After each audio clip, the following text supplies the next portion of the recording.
Hello, my name is Damian, and I would like to talk to you about the practical implication of state management in SPA applications. I am focusing on React in this particular example, but all those concepts can be transferred to most of modern SPA solutions.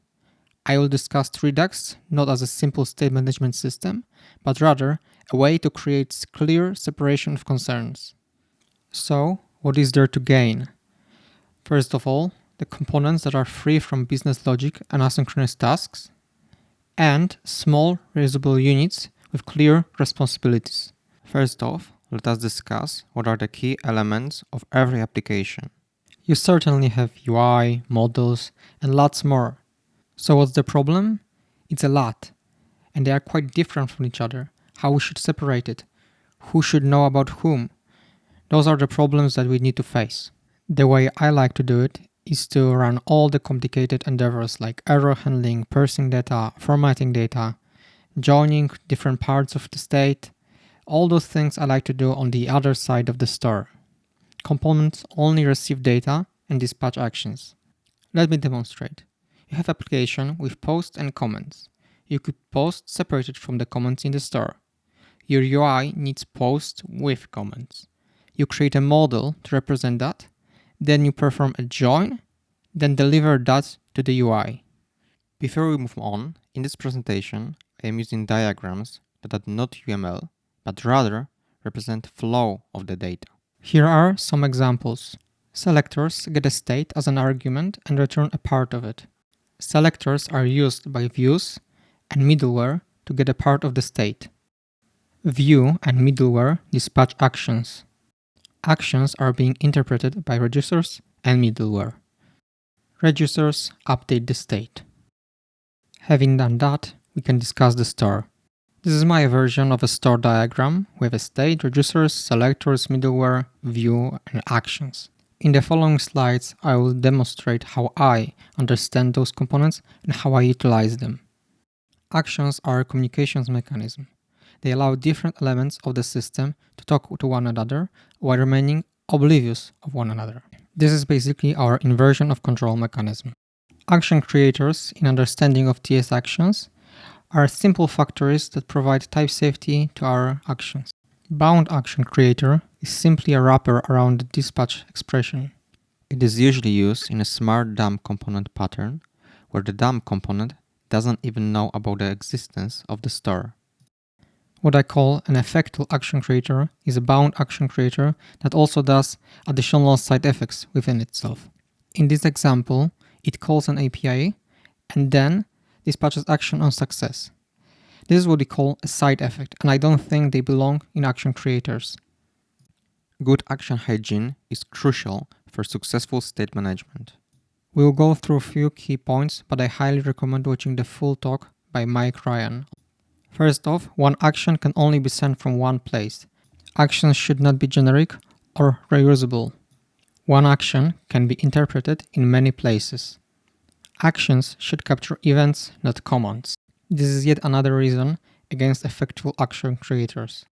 Reducers are the simplest part of the application. They are synchronous and they are pure. Their whole responsibility is updating the state.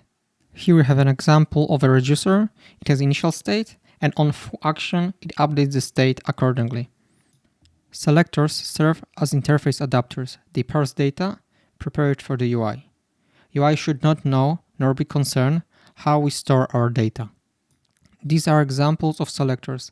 They get state as an argument and return part of the store or transform data, whatever we need them to return. Middleware is probably the most complex part of the application. They handle asynchronous and complex tasks. Here we have an example of an epic in the middleware. This is a function that receives actions stream and state stream. It listens on a full action, and when it is full action, then it takes name from its payload and dispatches bar action. Everything that is returned from the stream is dispatched. Because it uses args.js under the hood, we can actually model quite complex asynchronous behavior in here.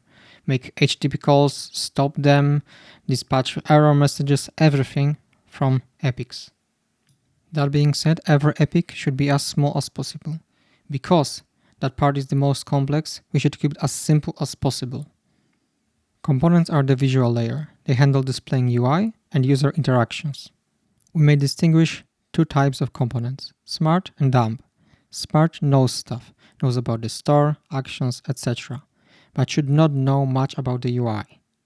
Dumb only knows it gets props and has to render UI based on them. We may say that connect method is smart and component can be smart or dumb. In practice, I rarely find a reason to create smart components in the React application. Here we have a by-the-book example of how it should look like. Selectors and state are used to form input data. We pack dispatch with actions into bound action creators and pass them as methods to be invoked by the component. In this example, component really knows nothing of the store. This, on the other hand, is something that I find good enough for most use cases. Input props remain unchanged, but do not go extra way to create those bound action creators. We simply pass dispatch method to the component and let it import actions itself.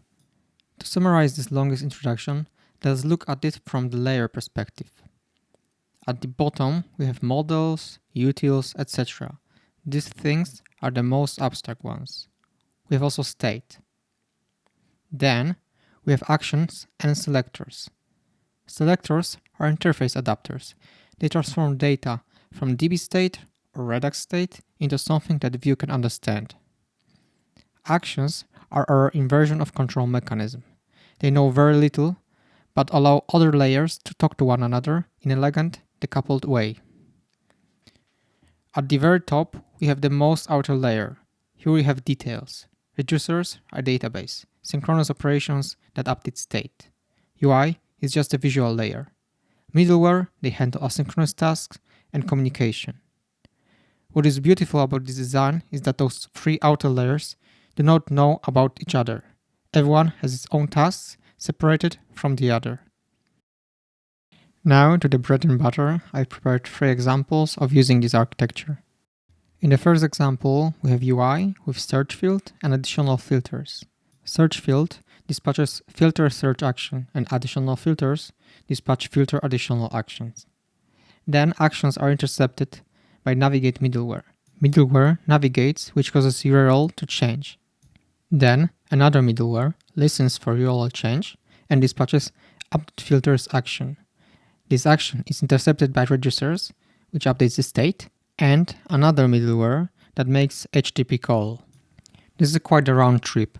Why do we go through all the trouble of updating URL instead of updating state instead?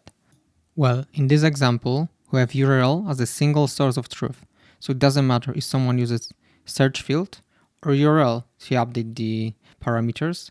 Our middleware still listens for those changes and then dispatches actions that updates the state. So what are the key takeaways from here? The search field and additional filter fields, they do not know about each other. Store doesn't know about the origin of the data and its purpose. It is extremely easy to add additional filter action. We simply dispatch it and listen in middleware navigate. This way, we get all the benefits of created process, updating store and URL, making HTTP calls, everything works. It takes some time to set up store and middleware, but later it is fast to build upon it. In the second example, we have a component that renders posts and comments. Comments are lazily loaded when show button is clicked. Clicking show button dispatches request comments action. It is picked up by a validated request middleware. It checks whether those comments are already loaded. If they are not, a new action load comments is dispatched. This one is picked up by HTTP call middleware, and depending on the outcome, dispatches success or failure action. This action is picked up by a reducer, which triggers state update. The component itself receives posts with comments via post with comments selector. The last example features 2 separate routes, user list and user details. Clicking user in the user list causes application to navigate to the user detail page. That navigation is picked up by a listen URL middleware and dispatches select user action. This action is picked up by a reducer that sets selected user in the store and in is loaded middleware. If user is not yet loaded, it dispatches load user action. It is picked up by a reducer that set user loading to true in the store, and by HTTP call middleware.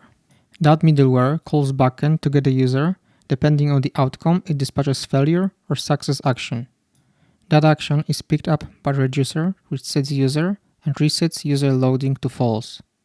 User details component gets user and user loading through selectors. This is the example in which actions are actually picked up in multiple places. We could even expand it and navigate to user lists on failure in separate middleware. To summarize all of this, let us discuss benefits of that architecture. We have small, decoupled elements that satisfy single responsibility principle. They are easily extendable, that helps us not repeat ourselves. We have asynchronous operations that are contained and under control. And the whole process is descriptive and verbose, as demonstrated in the examples. Still, that comes at a price. We have a lot of boilerplate code. Also, it requires a lot of investment in our infrastructure. Still, I feel like the payoff is worth the investment. That's all for the presentation. I hope you found it useful. If you agree with my take on state management, please click that like button. And if you don't, perhaps leave a comment and we can discuss it. Cheers!